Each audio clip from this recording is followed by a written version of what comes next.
Anneberg Media.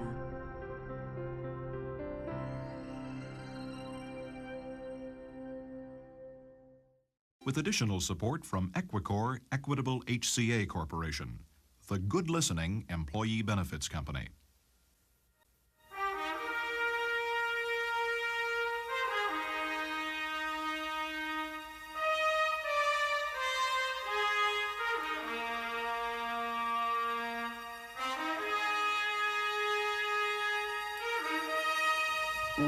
We do not all start life on an even playing field. But the rules are that we all play it by the rules of honesty and ethics. Before I took that case, I had to agree that I would do anything ethical to defend that man. So I'm going to just do the best I can. Is it imperfect? You bet. Is it awful? Well, maybe so. Isn't there a point in a civilized society where one man has to be willing to step outside the system and say, no, I cannot do this because it's wrong? I think we're at that point, which is nice, in the sense, ethically, where we don't have the rules to protect us. We have to agonize with ourselves and our conscience.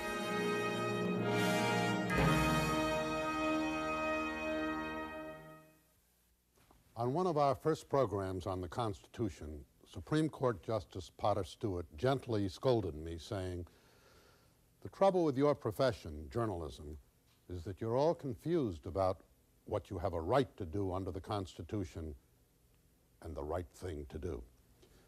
Justice Stewart's admonition is a pretty good definition of what we mean by ethics. Sometimes it is very difficult to discern the right thing to do. And that's what this 10-part series is all about, the hard choices we face when we make our ethical decisions. In coming broadcasts, a physician is confronted with a dying, pregnant woman. Can the physician force the mother to undergo surgery against her will in order to save the fetus? That's the question. An innocent man will die. What should the lawyer do? A soldier can only get vital information to save his platoon by torturing a prisoner. Should he do it? But to understand these tough professional dilemmas, we think it's important to begin at the beginning, with the very genesis of all our ethics, the personal relationships that bind us all together. Parent to child, husband to wife, friend to friend, friend to stranger. As we Americans approach the end of the 20th century, we seem to have lost our sense of community. That has left many of us asking the most fundamental of all ethical questions. Who are my neighbors? And what do I owe them? The moderator of this hypothetical case study is Professor Charles Ogletree. Ms. Waddleton, Robert is a high school student about to go to college. You are a friend that he relies on when he wants to talk about things that concern him. Robert is very intelligent, but he's from a poor family. Robert just received a copy of the answers for the college entrance exam.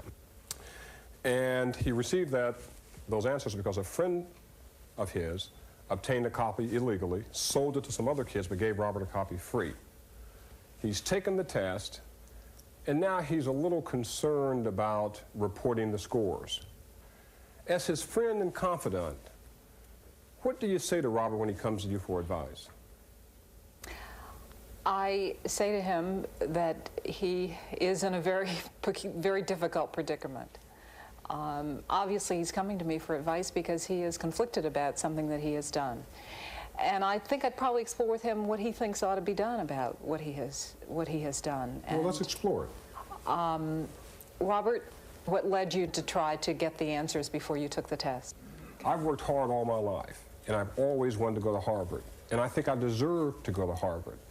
But other kids have an advantage over me because they can take another exam that will prepare them for this college entrance test, and it costs $500. I can't afford it. And I'm just trying to set things equal.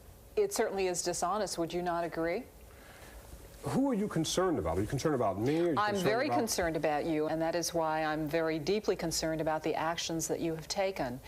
and would like for you to think about what you can do now to rectify what you have done, which is not correct, which is unethical. I think you agree that it is unethical, but you see that the means justify the ends? Well, no, I'm asking for advice. Dr. Galen, is Ms. Waddleton giving me sound advice? Well, I guess I'd start out by saying that I think you want to go to Harvard too badly. And all your life you're going to find things you want too badly. And if you don't learn that you don't do certain things for things you want badly, you're going to end up doing an awful lot of bad things. Now that hurts. I mean, what about me, our friendship and that sense of loyalty? Well, I guess my sense of loyalty is shaped by my career as a psychiatrist, and that is that you ought to learn the truth very, very early. This has nothing to do with Harvard. This has to do with you're ready to cut corners for something you want badly. You should want nothing that badly. And as far as you're being disadvantaged, it's probably another disadvantaged kid that you're cutting out of Harvard because you cheated. You can call it anything you want, but you cheated. And you ought to face that now while you're young and you don't go to Harvard. A lot of dopes graduated from Harvard, I can tell you that. You'll go to the local state school, you'll save your folks some money, and you can still end up on the Supreme Court someday. Dr. Koo? What you chose to do is to take a shortcut, probably an unnecessary shortcut, and you put some kind of a goal in your life so far ahead of ethics and principles and morals that it's going to plague you the rest of your life. I'm not worried about what happens this week or next month or whether you can go and talk to the dean at Harvard, but just suppose that you come to the point 4 or 5 years from now and somebody comes out and says, do you know that Robert cheated on his SATs? You can't afford that. Well, You've got to face it right now. Dr. Peterson, you're the president of, the superintendent of the high school. Do you think that I should have some responsibility to turn in the other 10 students who also got these answers in advance of the test? Robert, you are a fine man for having brought this to me. I've always been proud of you, but I've never been more proud than I am now. Is there some way that we can help those other 10 become the man you can become? I don't think we ought to turn them in, but I'd be very pleased if you'd go talk to them and tell them that my door is open. So I don't have to turn them in necessarily? I would hope that you, with your considerable abilities and the respect they have for you, might get them willing to come and talk about it. If they won't, come on back and we'll talk later about what we ought to do after that. Father Hare, is he going far enough with me on this, in terms of my 10 other friends? I mean, I think what's interesting is that if you look at the two sets of moral arguments that have been made with you, they have encompassed the two major ways we think about morality. On the one hand, some arguments have been, you might call it utilitarian. They say if you don't do what's right, sooner or later you may pay for it.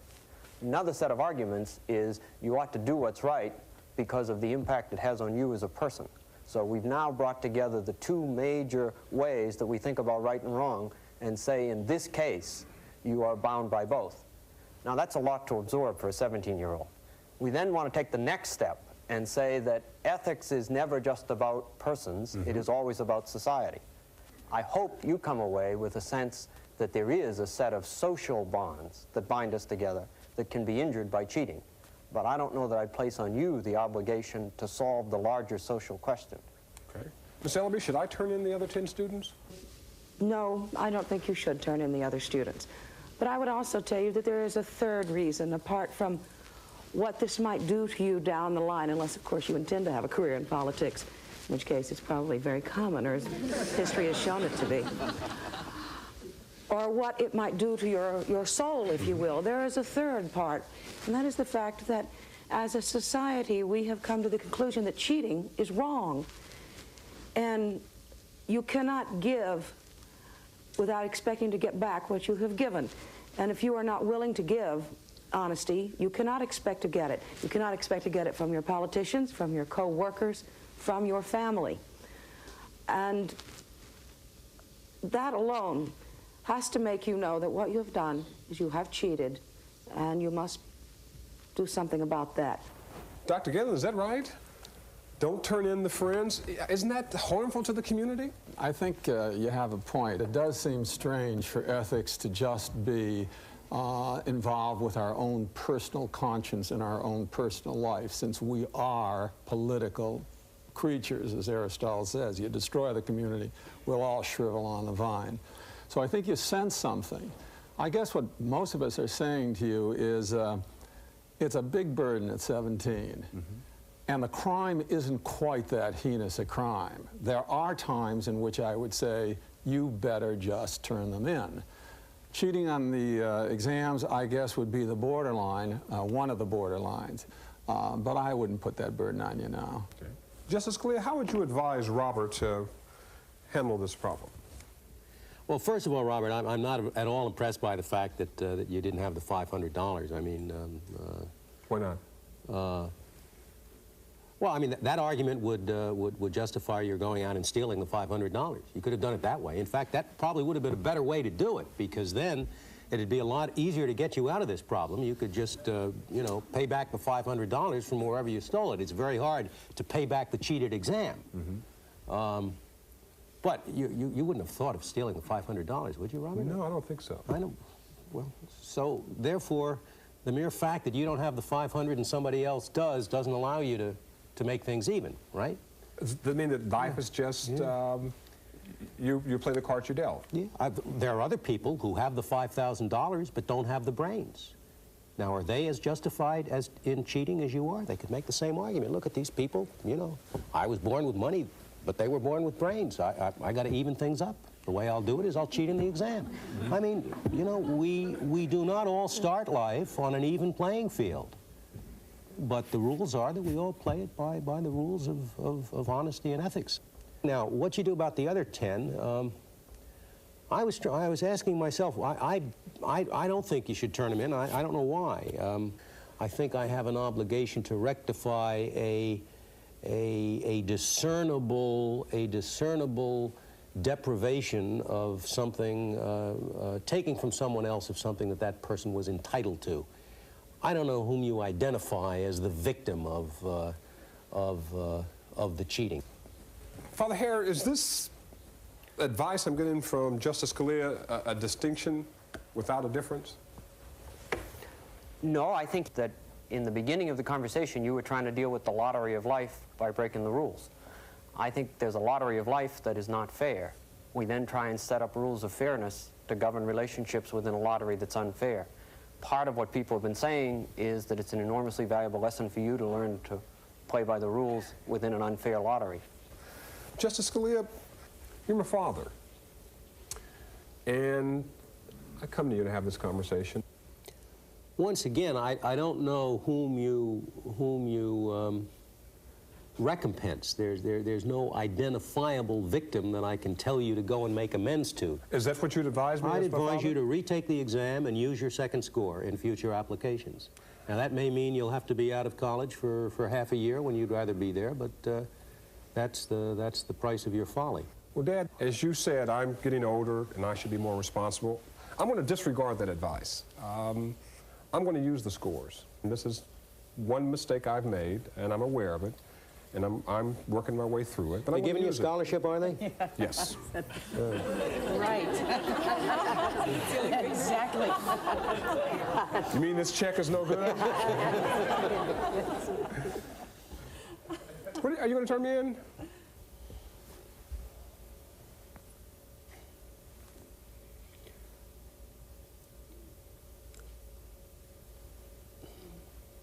It's a hard question, isn't it? Yes, Dad. You know, I think I will, but I'm doing it more for your own good. Well, I think I have some not just somehow goes beyond my normal obligation to the rest of the society. I ought to see that you get what you deserve for being a bad person. Is there something immoral about what I'm doing? Oh, of course there is. Of course there is. You're lying. And I came to you with the sense that you might understand. I do understand. I also assume you came to me with the thinking that I'd do what's best for you. I assume that's why you came to me rather than to some stranger. And I, as your father, am confident that I am doing what's best for you by holding over your head the threat that if you don't do what's right, I'll do it for you. I've never done anything like this before. Won't you allow me one indiscretion in life? Just once, father to son. But I've allowed you the indiscretion. I'm not going to report you to the police. For all I know, it may violate some theft by fraud. Who knows? I'm not going that far. I am just refusing to allow you to profit from what you did wrong. Perhaps we could have a family discussion about this and decide that maybe you should not go to Harvard on these test results and that you should sit out a semester and retake the test as a condition, because, you know, there are consequences to breaking the moral or the ethical code. Well, I think I'm going to follow this advice. In fact, Robert follows the advice. He does not use the scores. He takes the test again and he gets into Harvard. In fact, he grows up. He's married. He marries Carol. They have a good relationship. Miss Goodman, you are a good friend of Robert. In fact, he comes to you a lot for advice. You happen to know that Robert is having an affair. Will you talk to Robert? Sure. I would. What would you say to it? Depending how obvious it was, perhaps we work together. And I'd say, you know, Robert, a lot of people at the office are noticing your friendship with Deneen. Well, Ellen, I'm not sure that's any of your business. Okay. I stop at that point. I mean, I don't think I might not have even put it that forthrightly. Well, how could you not bring it up? Well, I already said I would bring it up loosely. But if he said to me, back off, I'd probably back off. Ms. Smith? There's always another day. All right. I feel that these moral choices really reflect the kind of way of living and values that you want to see extant in the world. And I would feel that that adultery is not a very good value. As a matter of fact, it's against one of the 10 Commandments. So I would want you to think about the kind of character that you're building by doing this, and also what kind of a world you envisage for that kind of behavior. Ms. Smith, you know me. I care dearly about Carol, and this relationship will end in time. I just want you to give me some time. Will you do that? Yeah. Will you also not tell Carol? Yeah. Great.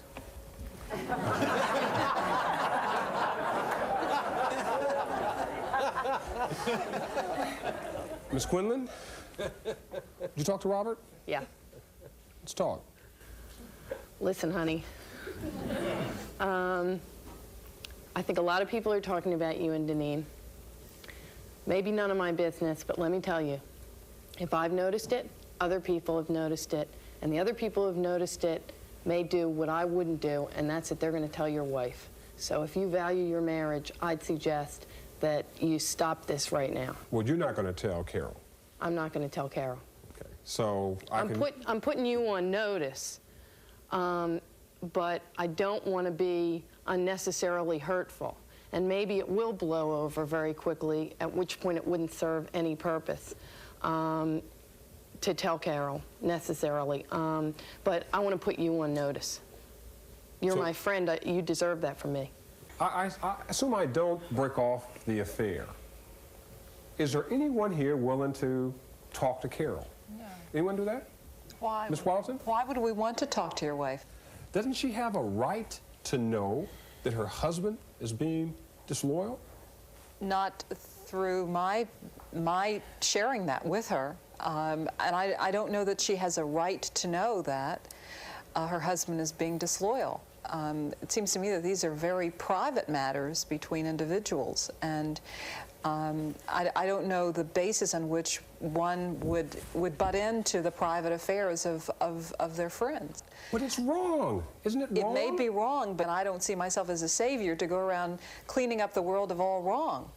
And those are personal matters, and what right might I to intervene in your personal life?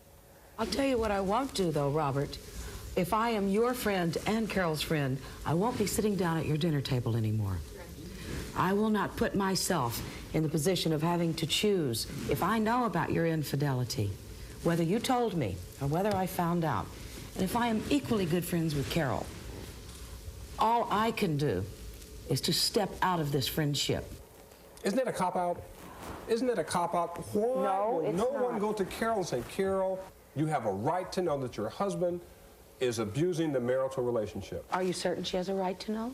There is a right to innocence, but what there's not a right for is, for me as your friend, to live the lie of your infidelity.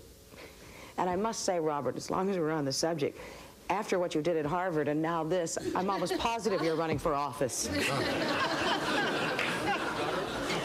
Well, what about, let me give you a little different fact. You're having lunch with Carol, and Carol said, our relationship is just great. In fact, it's so great that I've decided that I'm no longer going to use birth control devices, that Bob and I are going to have a child.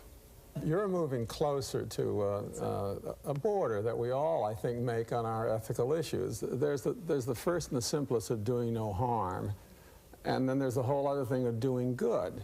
And the rules are just different for those things, so that when you say, I don't want to do any harm, that doesn't mean necessarily I have an obligation to do good. And you were trying to put on us an obligation to do good. You have shifted to a different moral universe, because now you're talking about our doing harm, or at least being accessory to doing harm, and that brings a whole new set of standards and a whole new set of values into our mind. Is that right, Dr. Coop? Would you tell Carol? I would never tell Carol unless Carol came and asked me, then I couldn't lie to her. You would never tell Carol, even if Carol were your daughter? Everybody always puts somebody into my family in these situations. If Carol were my daughter, yes, I'd have exactly the same feeling toward Carol in that situation that I had toward you, a very, very close friend that I looked on as my son when you got in that Harvard mess. I would tell her. But I'd take you with me. And we'd talk it out. Justice Scalia, would you tell your daughter, Carol? I expect I would. Why?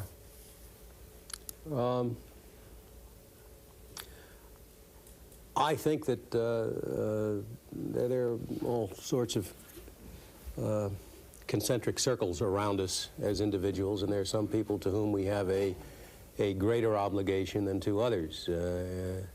Some to whom it is not, as was put earlier by Dr. Galen, not just an obligation not to do harm, but affirmatively an obligation to protect or to do good or whatnot. I think that's the kind of an obligation I would feel to my daughter in this case, just as I felt a special obligation to rat on you when you were my son, Bob, although I wouldn't have done so were you not my son. I think that's what makes the difference. We have different degrees of responsibility to different people in the society. If Carol were my daughter, I would go to her and say, you know, that Robert's a skunk.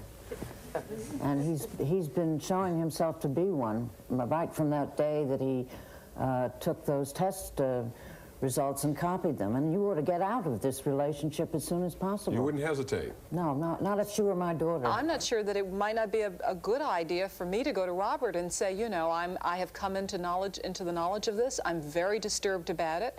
I don't want to interfere in your marital lives, even though she is my daughter.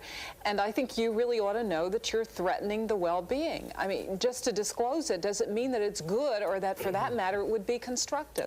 Faye has now entered into a secret relationship with her son-in-law that excludes her daughter. Not necessarily. Really I have not said that I would not necessarily go to my daughter eventually, but what I'm saying is to confront my daughter, blackmail, that I go to him and say to him that I think that you are engaged in activity that is very damaging and potentially harmful to my daughter, and this is something that I'm very disturbed about, and I really think that you ought to consider. It could be a passing phase, that it could, I mean, we all say that we would disconnect ourselves from individuals whom we know are involved in infidelities. That means that we would disconnect ourselves from 3/4 of the human race, it seems to me, adult population. And I don't know that we all go about busy busying ourselves to disclose what we know about their private and personal conduct. I'd also be very concerned if it was my daughter, and this is purely selfish. I would be really concerned about the kill the messenger syndrome. Yeah. I would be afraid that I would poison my relationship with my daughter, who would never be able to forget that I was someone who came in and told her the worst news she'd ever heard in her life. And while I understand the point about entering into a conspiracy with Robert, and I don't like that one bit, I think I might have a little bit of a tendency to say, listen, Buster, I know about this, and you can call it blackmail. I'm perfectly happy with that turn of phrase. And if you don't straighten up and tell her or get out, then I'm real inclined to do it. I want to talk to you, Miss Waddleton. I'm Nancy. I'm 15 years old. I'm precocious, very mature, very intelligent, and I've got something I want to tell you about. You are the one person that I admire and look up to, and I want to talk to you, and I want to tell you a wonderful secret. You're involved with my son-in-law. Can we talk? But I can't tell you unless you tell me you're going to promise. I can't promise you. You can't? Well, then you're not my friend. Miss Goodman, I really trust your judgment, and that's something I want to tell you. I'm so happy and excited about it. I only talk on the record. I just want a trust. Will anyone give me some trust? Why don't you trust me to make a judgment as to why is it secret if you're so happy about it? I think I can trust you. I'm having the most wonderful relationship with this guy. His name is Robert. He's 30, he's married, but he tells me that that relationship is going to end at some point. I know I'm only 15, and I know my parents wouldn't understand, but I thought you would understand.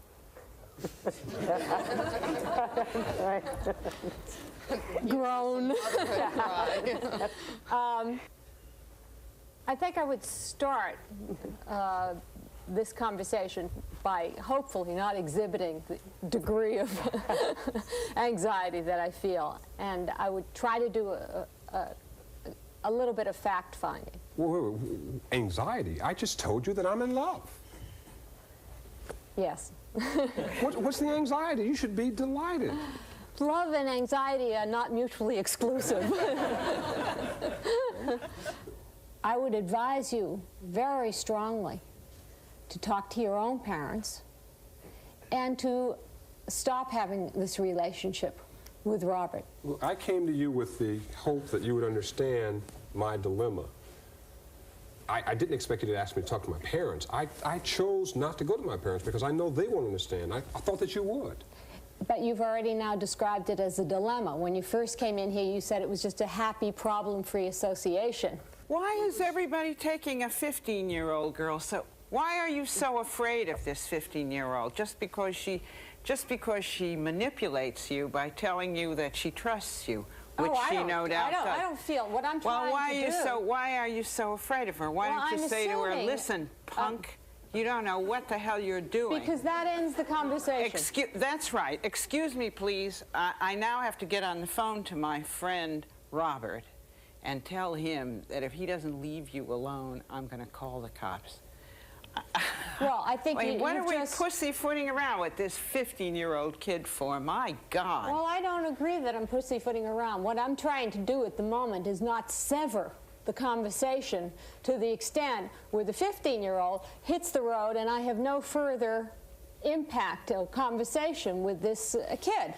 I have zero qualms at I don't think she hit the road. Having a problem. What would you advise, Miss Allaby? This is tough. I would try not to close the door here because I think you've come to me with this because you want something, whether you want to call it advice or not. It's not just that simple, or you would be announcing it to the world. You're quite aware that there are problems. What do you think are the chances of this relationship of yours with Robert working, built on this basis? I'm convinced. Of him losing his job, leaving his wife, hurting his children, and you're probably having to leave school. I'm convinced that Robert and I will be in love, and that's the most important thing. On historical evidence, I don't think you can be quite convinced of that. I wish I had the answer to this. I don't. I am very much concerned that you're lying to yourself, and no, you're lying to yourself. Do you not think it's possible that you are painting a pretty picture for yourself? It looks pretty to me now. Yes, it does look pretty to you now. Through your 15-year-old eyes, it looks very pretty. I want you to sit and imagine Carol's 35-year-old face. Wait a minute. People keep giving me Carol's problems. Because I'm not you may concerned be about Carol one day. I may be Carol. I'm not Carol now. I love Robert. Why do I have to carry the burden of Carol and worrying about that relationship? If you love Robert, you must share that burden. Do you think he will come to you totally unencumbered by the past? Father Hare, do I have to be concerned about what impact my relationship with Robert will have on his wife? Yes. Why? Because Robert is tied to his wife. So you are engaged with someone who is already tied to someone else's existence. And at 15, you're old enough to understand that. And so we've got to be able to talk about not only what's going to happen to you, but what's happening in a wider circle. So I have to agonize over the effect of this relationship on Carol. Agonizing is only the beginning. What you've got to do is make some decisions. And it's clear that it is just futile to let a 15-year-old talk about their happiness without talking about the impact they're having on other people. They're old enough to know. I mean, they know that much. Rabbi Gooderman, you're in a supermarket, buying your groceries, minding your own business, and you happen to see a mother and child going through the line, and the mother hauls off and pops the kid. Are you going to intervene? In the supermarket, in that context, it might cause more problems if I intervened, unless it became a matter of another pop and I were seeing a kid beat up. You see the kid slapped the second time. What are you thinking? Let me hear you. I'm thinking that here's a mother that is really stressed, that has a real problem with her anger, that this is probably the tip of an iceberg. So I'm real concerned, of course. Can you imagine having a conversation with the mother after the second slap? I could see asking if there was a problem, some way basically that I might be able to intervene in terms of kind of cutting the tension, not solving the problem perhaps, but at least allowing her to know that there are consequences of doing this in a public setting. Well, I'm the mother. What do you want to say to me? It seems to me that your kid is really hurting. Is there a problem? Yes. He's disobedient. As long as you're willing to talk to me, what did he do? He picked up some bleach and opened it and poured it on the floor. It seems to me that you've really hurt your child. What? I punished my child for opening a can of bleach, a bottle of bleach in the store and pouring it on the floor. What's wrong with that? The kid at this point is biting your leg. That's right. He is a real terror. That's easy. I'd step on the kid. Let's talk about how hard we hit this kid. I mean, there's a major thing to be. Let's talk about. It's not enough to say I hit the kid or she hit the kid. How hard does it have to be for you to intervene? I think that it has to be that they're damaging this child. I mean, I grew up in a family where I was popped on my bottom in the act of doing it. My parents believed in swift and immediate justice without appeal. And I raised two kids by myself, and I took two children 1 year apart, 1 and 2 years old, to the grocery store all the time. And yeah, one is pouring the bleach and the other is chewing your leg or chewing the bleach. And a whomp across the bottom of a child is not the same thing as child abuse. And I think the rabbis put in a peculiar position here to judge it as if it were, because it is a judgment call of how hard it is. I'm assuming that that wasn't just a general.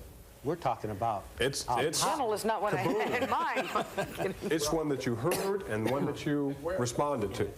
If Rabbi Gutterman really believes that it wasn't just a slap across the bottom, but it was a blow, a beat up, then he's really got me confused. Then he's bought the social, that the first response, if he really thinks this child was being abused and beaten up, is to ask the mother if she's in some distress. To be concerned is such a topsy-turvy world of social worker, psychology, psychiatry mentality that it shows where the moral bankruptcy is occurring. A child is being beaten. Where the hell are the values here? You're going to walk up to a stranger and stop the beating? Oh, if I take Rabbi Gutterman's assumption that this just isn't a whack across the tush, but is a fist in the jaw, you're damn right I will. What are you going to say? I'll say, leave that child alone. Are you going to intervene? I probably am and have intervened in similar situations, but I'm going to acknowledge one other thing, which is my intervention may not be to the benefit of the kid, because when she gets the kid home, she may beat the kid more because, you know, it flows downhill, as they say. But unless this kid is black and blue, has bruises, and has had a long record at the hospital, there's a point at which you're not going to be able to protect this kid any further. Yes, and that's a very delicate situation. Well, what's the ethical decision we're making? Well, there is a moral dilemma here. I mean, that hasn't been articulated. We do respect family integrity. The family is still a structure of our society. We don't cast everything, or I hope to God we aren't going to continue the process of casting all moral and ethical issues into the legislature and into litigation. So there is a family which can go wrong, but up until now has been one of the social forces that has served us reasonably well in modern times. The other value that we have to be concerned about is family autonomy, if there is such a thing, or family integrity, and we're just chipping away at it constantly now by bringing the courts, the legislatures into things that used to always be family problems. Justice Scalia? I think we all have, it seems to me, some special responsibility for the young in society, because they are helpless. With the young, we all have some special responsibility, which it seems to me may be declining recently. I remember when I was younger and was misbehaving myself on the bus or something, or putting my feet up on the seats, it would be common and taken as not at all amiss for an adult there to say, young man, take your feet down off the seat. That's not what buses are about. And it was sort of a joint responsibility, both to teach the young and to take care of the young. That's a general responsibility. But superimposed on that, there's a much more immediate responsibility of the family. And what we've been debating here, I think, is where does the more general responsibility have to yield and say, well, you know, I ought to stay out of it. And I think the point at which you get into it is when the law is being broken. Ms. Quinlan, I am a homeless person, and you see me on the streets. I come up to you and I ask you, can you spare a quarter? I usually buy you a tuna fish sandwich. Well, I don't want you to buy me a tuna fish sandwich. In fact, I'm allergic to tuna fish. I want a quarter. You give me a quarter? Probably. Okay. I also would like for you to assist me getting across the street. Could you do that for me? Sure. Okay. And could you kind of help me up the block about 2 blocks? Sure. Okay. Actually, that's the apartment building where you live, right? Right. I am very tired and sweaty and worn out. Can I come up to your apartment and take a shower? No. Why not? Because that's the point at which I'm going to draw the privacy line for myself. I'll do everything I can to try to get you some sort of appropriate shelter, appropriate place to take a shower, but I'm not going to let you into my house. Why not? I don't know you well enough. I don't know you well enough. I don't know whether you're dangerous. I don't know whether you have a criminal record. I don't know whether you might hurt me. Well, you didn't know that when you gave me a quarter. Well, that's giving you a quarter doesn't put me at risk, and walking you down the street doesn't put me at risk. But well, why did you do it? Why did you give me a quarter? Because I thought that you probably needed it to buy something to eat or drink. Tell me exactly. I said, can you spare a quarter? And what are you saying to yourself when you reach in your purse and give me a quarter? I'm saying this man has no money. Anything else? He's probably hungry. Anything else? He probably needs a shower. He might buy booze. Is that important? It's one of those ideas I'm not crazy about, which is why I was going to buy you the tuna fish sandwich. I'm allergic to tuna fish, but How I about ham? have an interest. Not ham. I have an Sorry, Rabbi. I'm allergic to tuna fish, but I have an unquenchable appetite for white wine. Think you buy me a bottle of wine? No, Why not? because I think it's bad for you. Wait a minute. I'm asking you to buy me a bottle of wine. You're going to make a judgment of what's good and what's bad for me? Mm-hmm, because I'm paying. But I thought you were doing this out of a sense of concern for me. When I gave you the quarter, I had the sense of concern that you might be hungry. But when you asked for the white wine, the sense of concern is overtaken by my refusal to participate in your slow destruction of yourself. Is she making the right decision, Mr. Levy? I think for her values, that's a perfectly appropriate decision. I think each person has to wrestle with the idea of how one gives to another person who is in need. I would give the person money. I wouldn't necessarily ask what it's for. If you said to me you're going to use it for wine, I would feel sorry. And probably the next time I saw you, I wouldn't give money to you, but I'd give it to the next homeless person on the street. But it's very difficult to impose one's own sense of morality on others. But you are, in some sense, imposing your values on me and determining whether you'll give me money by deciding how I'm going to use it. What I meant is that so many people ask me for money on the street in New York that I have a dilemma in who to give money to. Mr. Levy, I'm shivering because I need a drink. And you can help me more than any other way by giving me $1 to get a drink. Are you going to give it to me? I never give more than 50 cents. Will you give me 50 cents to get a drink? Yes, this time. Reverend Shriver, give me 50 cents to get a drink? Not if I know that's how you'll use it. I see, again, the tip of that iceberg of a growing major problem in this society, and I go home and mourn for the fact that we have the richest country in the world which doesn't have apparently enough resources to put a roof over the head of growing numbers of people in our midst. Rabbi Kuderman, would you give me $1? No, not if that was what you asked for, $1 for a drink. I would. Can you tell me why? Because the man needs a drink. He also needs a home. And I would also give money to defeat the policies of the government that want to use our money for defense weapons instead of finding homes for these people. It's not up to me to judge how the man is going to spend the money any more than it is up to me to judge how the man got there. The man's in need. I can give him money. Maybe I can't take him home, but I can give him money. I mean, if you're talking about giving to someone on the street, you're talking about a fairly general blind charity to begin with. I don't think that they ought to have to go through a checklist of how they plan to spend what is not even the price of a subway token. The man's got his needs. If I got 50 cents, he can have them. Dr. Coop, would you give me $1? For a drink? I probably would, and you'd be surprised at that, but I'm delighted at that. Early part of my career in medicine, I used to supervise medical students dealing with people on Skid Row. And I found that it was practically impossible to turn them from whatever their bent was. And therefore, if you're honest enough to tell me that you need a drink and I can help you over the next whatever, in as much as I can through the whole story, I would probably give it to you. Dr. Galen, would you give me $1? No, well, I presume there's two parts. Would I or should I? No, I wouldn't give it to you, and two, I don't think I should give it to you.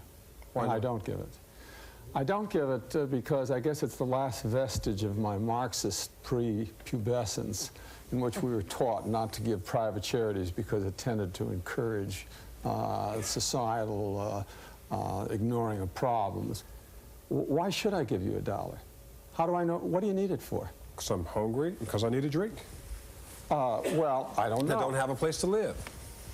And $1 is going to help you? It's a start. So we'll put a turnstile up, maybe. Maybe I can have, and we can ask each person to give you $1. If you give me 20, that'd make things move a lot faster. But that's precisely the point. I could give you $50. I'd love it. And save you for, and I could afford that too.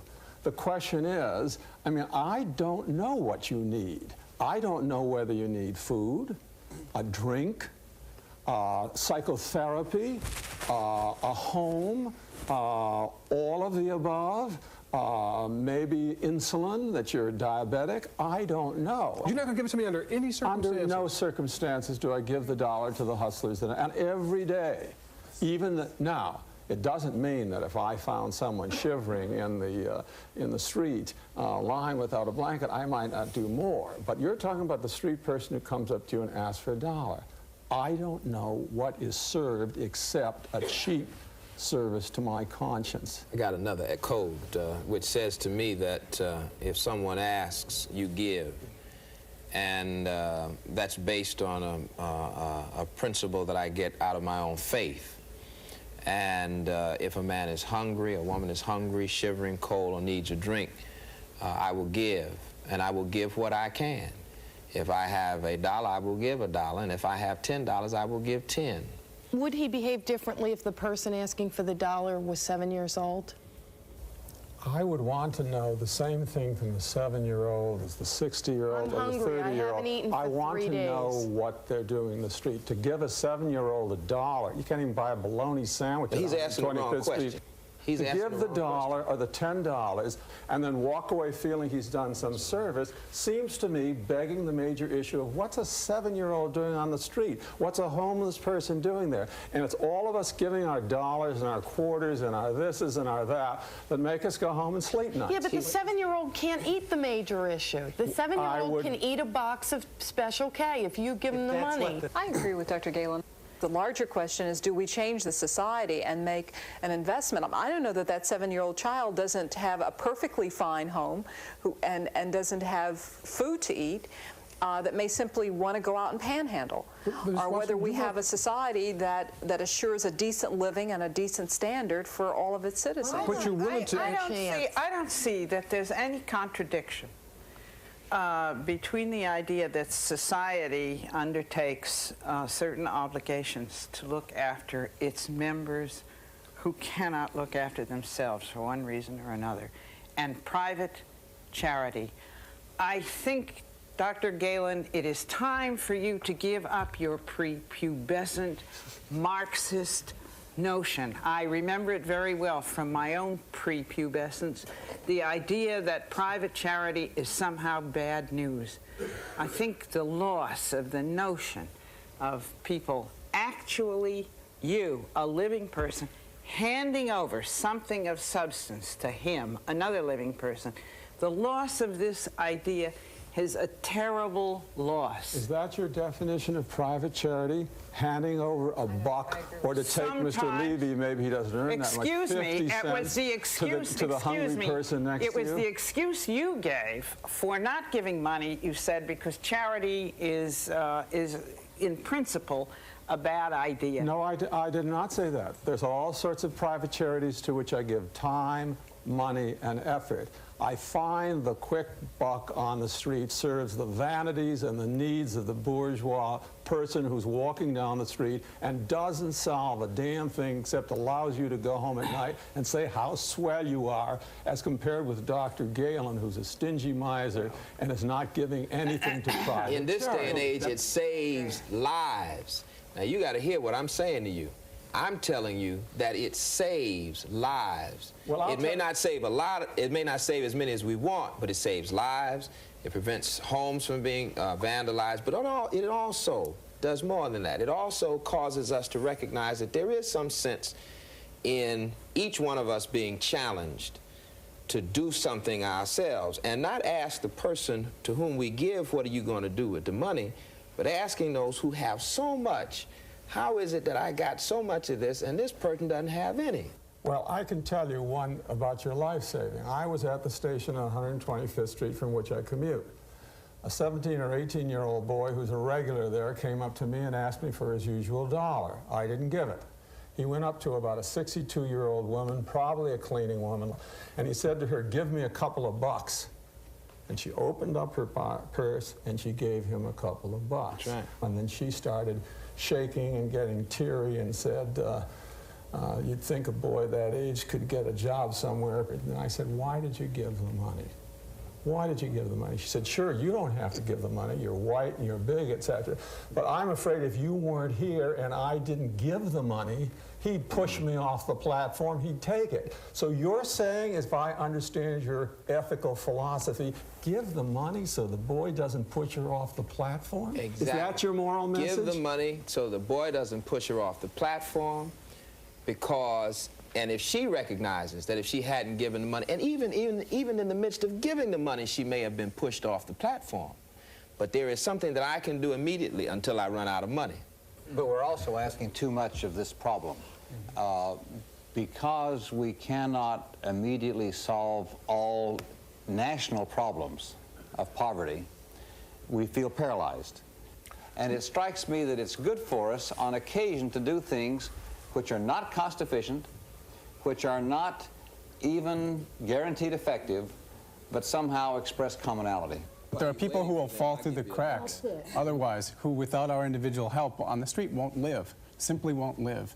And it seems to me that if we know that those people exist and they can't eat without getting a quarter, 50 cents or whatever from us, then we have to help them. I'd rather help run a soup kitchen than depend on that dollar that I give away. But there's no contradiction in helping to run the soup kitchen and seeing a mother and 2 children on the subway who don't have a place to sleep that night and they're going back and forth on the A train, and the woman says to you, "I'm hungry," and handing her $10. There's no contradiction between concerted, organized social action and the individual acts which some of us make. Justice Scalia, one final issue. The homeless person followed you home, and she likes it so much she's there every day. And, you know, you come out in the morning and said, "Hi, got another dollar for me?" And sometimes you give and sometimes you don't. But there's a problem. There's a tenants association meeting tonight because your tenants aren't too pleased with your new friend. She is very belligerent. She's aggressive with the tenants during the day. At night, she sleeps behind the apartment building in the alley. She defecates. She sleeps on a piece of cardboard. She burns money. And the tenant association is meeting tonight, and they want to take a vote. We want to call to have the police remove this homeless person from our apartment building. Just have the cops take They'll take care of it. It's their problem. It's no longer the apartment building's problem. No, I wouldn't go along with just that without looking to see that something is going to happen to take care of this woman. Dr. Galen, how would you vote? I think I'd go along with Judge Scalia on this. I don't know what I'm giving that woman by allowing her there defecating or I don't know what I'm giving her. I also am one of a minority, shrinking minority of psychiatrists who feel that there is such a thing as mental illness and that there are people who are as irresponsible in a certain way as children are. And while I would hate to call the police, what we have been driven to by those fervent defenders of civil liberties and autonomy is that we dare not call them sick. So the alternative to taking them into a facility where they can be treated is to send them to jail. Mr. Levy? Well, I think it's interesting that Dr. Galen assumes that this person is mentally ill. And if the solution to her housing problem is to call the police, I think we're barking up the wrong tree. If she hasn't committed a crime and she's not dangerous to other people, not harming other people, I don't think that the police have the right to remove her.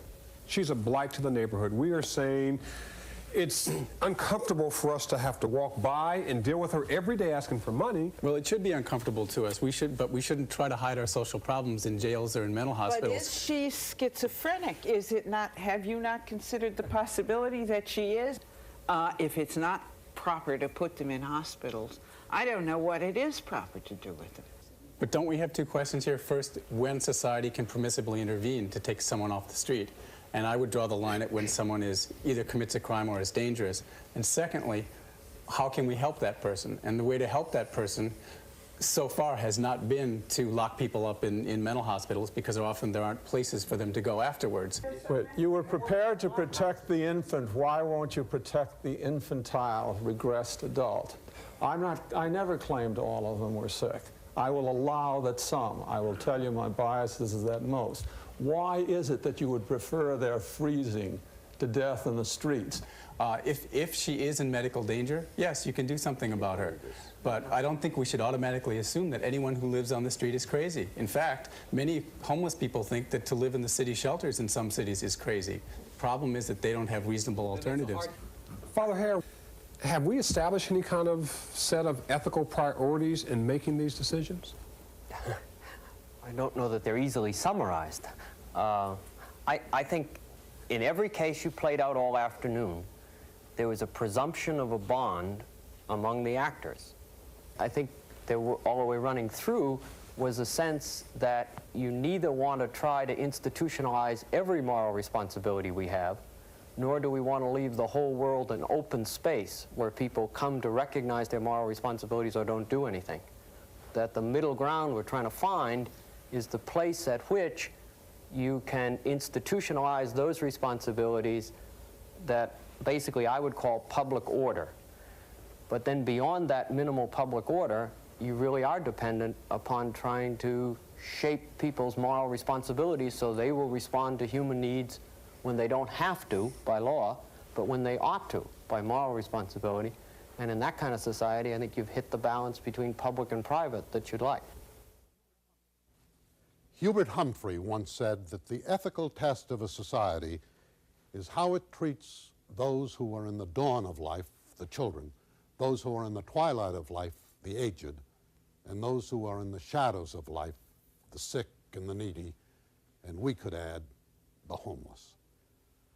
As Father Hare suggested, it's difficult sometimes to balance society's obligation to care for its members against our own personal duty to give help and comfort to those around us. Next week, we follow the ethics of lawyers and judges through a hypothetical murder case. When a client's life hangs in the balance, is everything fair game? Try to join us.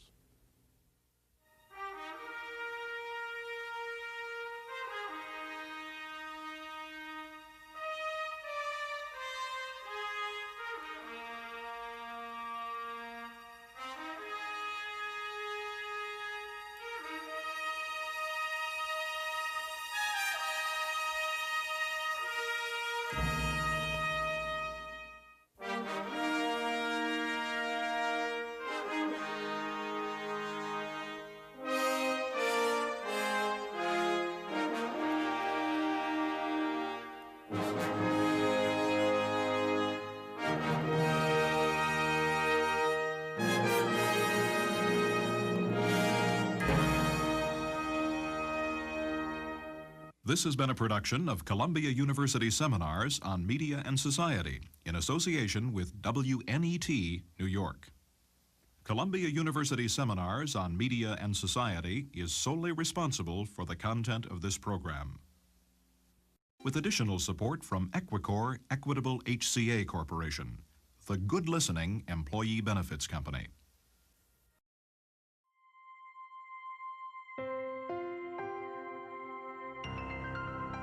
Anneberg Media.